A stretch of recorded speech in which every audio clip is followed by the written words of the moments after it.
Hello, welcome back to my channel. This is Reality with Judy. How you doing? What's up, T Crew? Yes.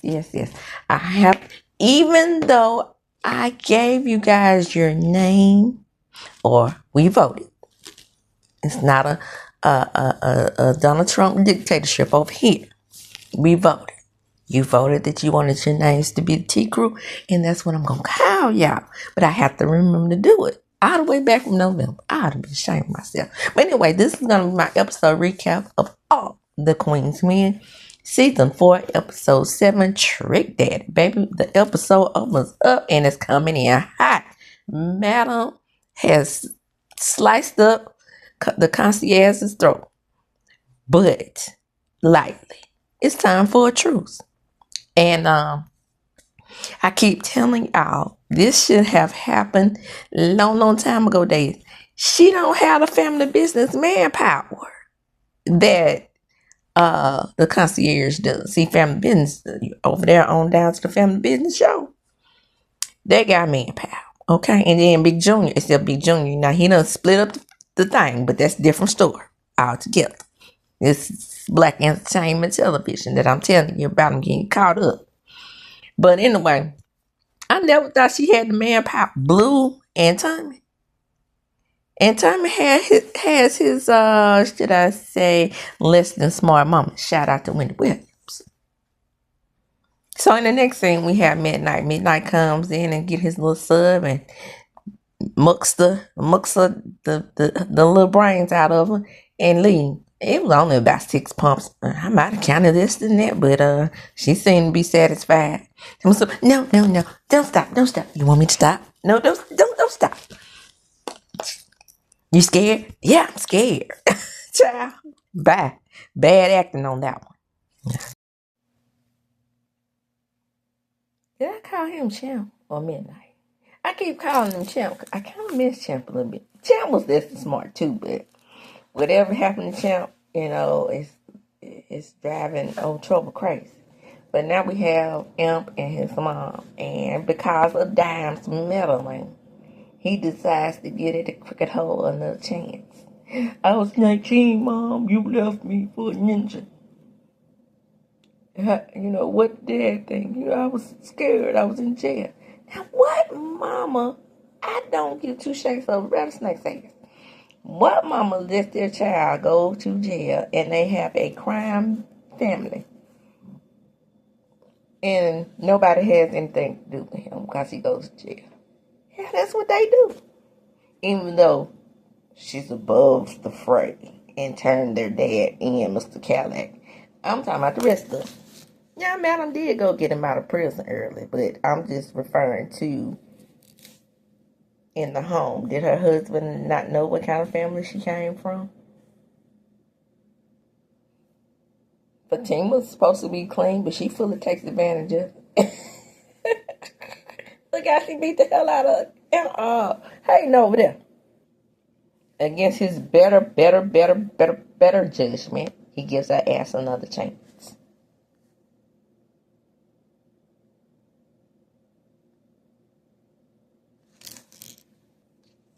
In the next scene, we have Blue. And what I want Blue to do is get the hell out of therapy before she lets something slip. See, because what's happening is the therapist is trying to pull out of her while she's having all this PTSD.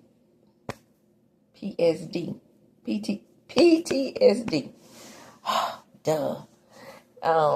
She's trying to pull all of that out of her. And every time she gives her directive, she gets angry. And that's because she don't want to tell what she actually does. So all she had to do was kind of like gloss over it and be like, I'm in security. But no, she gets mad. I lost somebody that was very close to me at work. No, you lost somebody that was not that close to you at work in the similar manner that somebody close to you lost in the war. That's that on that. So the therapist is like, I can't help you unless you talk. See, this is what's making me nervous. I'm scared the poor therapist is going to become a casualty of their war. Because for some fact, she's trying to help Belinda. But she can't help Belinda because Belinda is not talking. And if she don't talk, then she won't know. And she's already explained to her if something goes down and it's super, super illegal and she's subpoenaed, that she would have to testify, even though by HIPAA law it's stated that she has to keep between them whatever they talk about. But it's a sticky road because Blue knows the conundrum that she's in. That's why she gets so angry. But the therapist comes up with a way to allow her to do a different type of therapy, which you don't have to talk to someone. Yeah, doc, fix me. Fix her. Damn, you broken. That's for sure. But I don't think you can be fixed. Next. And the next thing we have Fuego and Big D. And Big D comes over to go work out with Fuego. And Fuego tells him about the murder of his ex-girlfriend Sandra. And Fuego, Big D said, well, boy, I don't know a whole lot about that restaurant, but I know the old poor boys remind me of home. We can go. It's about an hour out. And so Fuego lets him know that, they, gaped her before they killed her. And he was like, oh, okay. You can't let that go, boy. And so, Fuego is still working on this murder of Sandra that in season 2, I thought that Madam did. I'm not going to let that go because this is some Tyler Perry in Tyler Perry land with the continuity, and he act like we done forgot as the audience type shit. So Naima goes to work, and they realize that she was on the good drugs, PCP, and she was like, I don't know what happened in this instance, and she's like, I've never done that before in my life, and because her drink was spiked. I didn't even realize Doc had spiked the drink on the last episode, but hey, I guess he slick like that, or maybe he didn't. And I know he ordered her a drink, but I thought he was trying to loosen her up to put the Doc dick magic on her to get her to go cook Cocoa Puffs. Anyway, the point is they really want to fire her for doing this, but then they realize that she's an asset, so they come up with a way to get D.A. Ross and Detective Davis come up with a way to get rid of the evidence showing that she had been taking her drink was spiked. Because they know that her information is crucial to convicting matter. So the next thing, we have a sex-obsessed girl that pops in on midnight, and she wants a relationship. Midnight, hold up now. I like to spread my love around. I ain't the one woman type of girl, because she's a man, because she like she want a relationship. She want it all the time. She done turn into a little nympho. But I can make it worth your while for the right price now. I'm telling you, Midnight is getting his ass. See, this is the type of stuff the madam is talking about in their private lives that gets her wrapped up in their bullshit. Now, she already told them to stay clean. But this little addict right here that he turned into, this is all Midnight's doing. He told her, I like my Tootsie like I like my Skittles. I like to taste the rainbow. Yeah, I probably wouldn't have laid up with this ninja in the first place if I was her. Because he's just like a walking disease waiting to happen. Speaking of walking diseases waiting to happen, what happened to his little dick situation that he had going on in the first season? You remember his ping was about to die? What happened to that? How you fix that? Because he was pumping on it so much, pulling on it so much, and skittling it so much. Well, he goes ahead and gives it to her, but this time it was a little more. It's probably about 7 pumps instead of 6. But let me tell you this, okay? I see it this way. This little girl is obsessed with him. Like I said, it's gonna be trouble. But,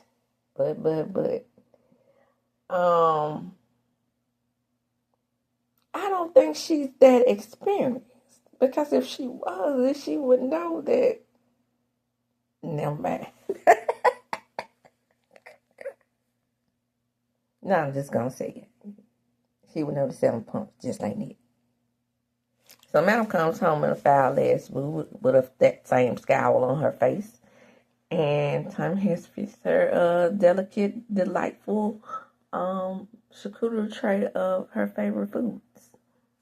First version, I take that back. She didn't know what the hell it was. But he's so skilled and such a talented chef, he explained it to her. And she said she couldn't eat that shit right now. So the next thing we have Q and Jay Sean. And he's like, man, have you seen Trauma? He's like, no, man. I'm going to do shakes up wrestling. Says about Trouble that she bitched me. But I will tell you this. The way we can get by and survive in this motherfucker is to mind our business. And he keeps telling him about, because, you know, that's how he got caught on Miss Tandy ass through Babyface. And she's telling him to stay away from that dude because he's trouble. Dang. Trouble's name always come up in this conversation, though. And he's like, I ain't worried about that, man. I ain't on that damn type of time. I came here to just do what I have to do. And he's like, and I'm telling you, what's going on between me and Babyface is different. Now, look, I started to think, just foreshadow, I started to think that it was some genetic link here. The reason why he was saying that things were different. Then I realized that he took the draw and he was taking things and he had pictures of him and he was admiring him. And I was like, oh, okay, so this is about some kind of genetic link.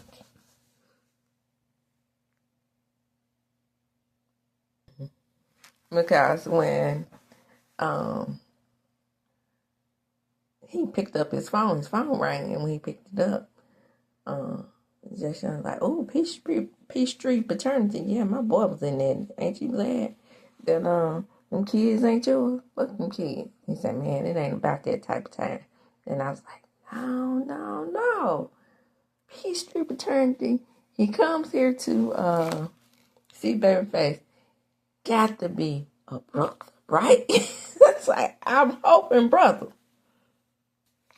So Madam pops in on Miss Tennant. She tells her, look, bitch, you need to work faster and get this thing done about this eminent main property. She's like, well, you do realize that I'm under great pressure. And she's like, especially since I, just started my candidacy. And I've been subpoenaing your trial. Bitch, I know that.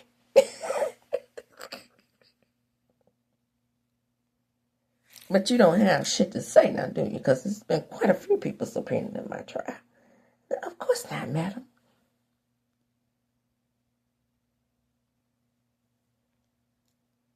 Oh, and also, I need a few speeding tickets erased because, if I want to drive 35, I'll drive a fucking minivan, and obviously I don't. So, more trouble for trouble. Let me just say this. The only person that should be making money on Madam's eminent domain is Madam on the illegal side. The dancers are supposed to be making money on the legal side. And what is Trouble doing? Causing more trouble. Now, Madam has spared her life. So, girl, go and take your suspension and shovel on. But no. She got to continue to cause trouble. So she's out there popping, selling money. And Babyface walks up. So now Face walks up on Trouble, calling her Brokey. She said, I left my charge. I said, little Brokey, you don't have a way to get your charger. I got some pocket change in my car. You broke too. That's what I don't get. You're the only one that lay up on the older obesity and other types of women to get extra money when you are VIP dancer. And Madam pays you very well. And then So like, hell, you got a bona fide stalker.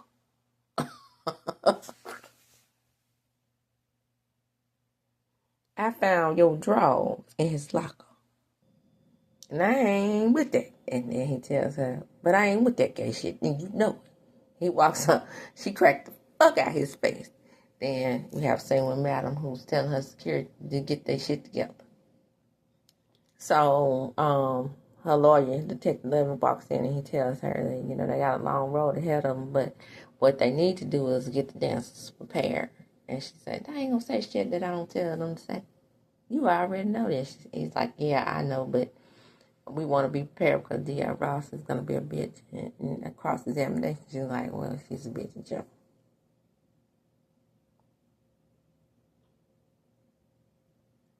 So I don't know what happened to her first lawyer from first season, but anyway, he was like, I'm going to tell you, you're going to have to calm your ass down. Settle down. We don't need any additional charges. Blue comes in, and Madam knows that there's something wrong with her and something that she's hiding. This is why I feel like that poor innocent psychiatrist is going to get caught up in that bullshit. So, Lola comes in and talks to Detective Davis about the Fluffer's mysterious demise. And she's like, Fluff, what the fuck is that? She's like, you know, Fluffer, telling me that shit in air quotes don't make me understand it anymore. The Fluffer, the person who gets the dancing back. Oh, somebody actually does that? Yes, somebody actually does it. And that's why I can't be in love with a stripper. Madam calls Doc to the front, and Tommy looks at him like he cuckoo for Cocoa Puffs as he does. And then she's like, nigga, hey, you scared, Doc? And Doc comes in, and she says, I want to thank you for solving our little problem. And he's like, no problem, madam. Anything for you. And she pays. And he's like, madam, you don't have to pay me for that. I do. I just want to show you my appreciation. So, Face goes to the locker room. He busts up the locker room and finds the pictures of himself that Quincy has. And he runs in the blue, and Blue's like, nigga, where's the fire? And he says, I got to go. I'm about to go kill somebody. And she's like, not what you about to be on that stage and fire. He said, well, respectfully, this ain't your business. She said, anything that's dealing with Madam's money is my business. You're not going to do this shit up in this club anyway. So, nigga, you're trying to kill. It's going to be done on your own time. Now, did I tell y'all that Blue walked? No, I didn't tell y'all this. Blue walked up on dying, losing her whole soul out of her body by vomiting. We all know, we all predicted that she was going to come up pregnant and not know who the father is. Shout out to Karen. Tyler Perry, don't do this. Don't do this. She don't know who the father is, and then, like I said, it's two fathers. Make it either Imp, because she did sleep with Imp within 24 hours.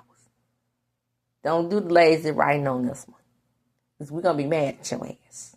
Tyler Perry, we're going to be mad at your ass.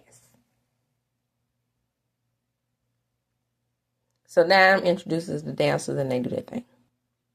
So Jay Sean comes up on Quincy and he's like, Quincy, man, I'm dealing with my dog on mic. I bet that's gonna be on there.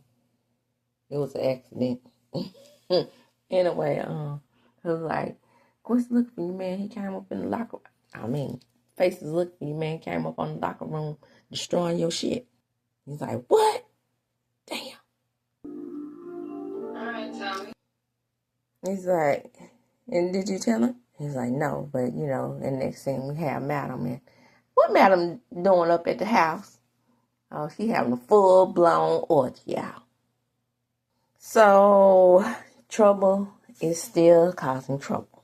She's out there trying to sell the Molly and the Tina, but she comes up on the date. She was like, can I dance tonight, baby? No, but give me a number. I'll slide on that later. And then Jay Sean walks out. So Jay Sean was like, what the hell are you doing? I'm trying to enhance my payment and get my rent paid. He's like, well, Madam finds out, you're going to be in some deep trouble. And she's like, she kicked me out the club. I ain't got no money. I'm tired of asking her ass for shit. And Madam is not going to find out, right, Jay Sean? And he's like, no, not for me. That damn Jay Sean doesn't learn how to keep his damn mouth closed. And you learn that quickly. Working for Madam.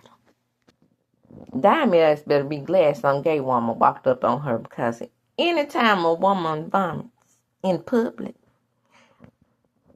all women in town come up and say, bitch, is you pregnant? That's what I do. That fool said she needed some fresh air because there was too much bleach on the floor. Yeah, that will make you throw up. Enhanced by a bunny. Okay, now it's time for the dancers of the anti-up.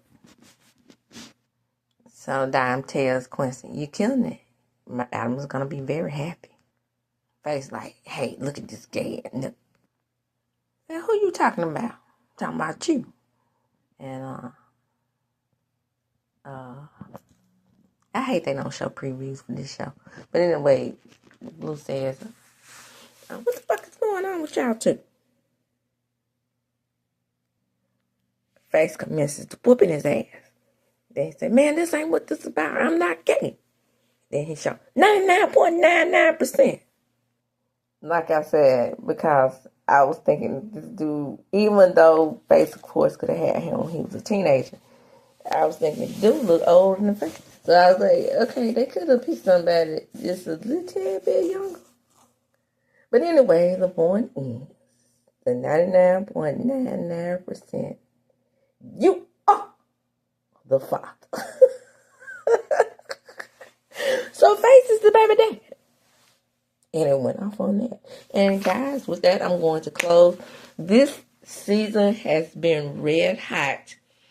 And with elements of Tyler Perry sprinkling his bad juju on things. But right now, we still in Christian Key's original concept. As long as we keep it there, it'll continue to be good. Get on your knees and pray that Tyler Perry keeps his juju off of the writing on this show. No, but you can tell, you can see the elements. Tyler Perry ain't fooling nobody, like I said, with the continuity. You bad at that. Now, as long as you've been writing movies and shit, and as much as people complain about that, like I said, it's got to be a time when us as fans of his, and he's not listening to us, have got to show him. We got to stop, maybe even because we support his movies and stuff. No matter what, it's got to be a time we show him that, no, we're not going to continue to support this mediocre bullshit because you're black and we want to see you succeed, even though you've already done that. But in the past, that was the case. And to me, like I said in previous episodes, you're taking advantage of us. And that's my opinion, especially black women. Because we are so desperate to see ourselves represented on TV that we accept your book. Yeah. Okay? Do better. Do motherfucking better. And with that, I'm going to close. Come on in, come on in. What's up, T-Crew? I got to keep saying this to remind myself to call you guys that. Come on in, like, comment, subscribe to my channel, hit the notification bell button. You will be notified when I upload a video. And don't forget, subscribe. Share the video. Why? Because sharing is caring. And as I do when I close, I'm going to chuck them up. Deuces.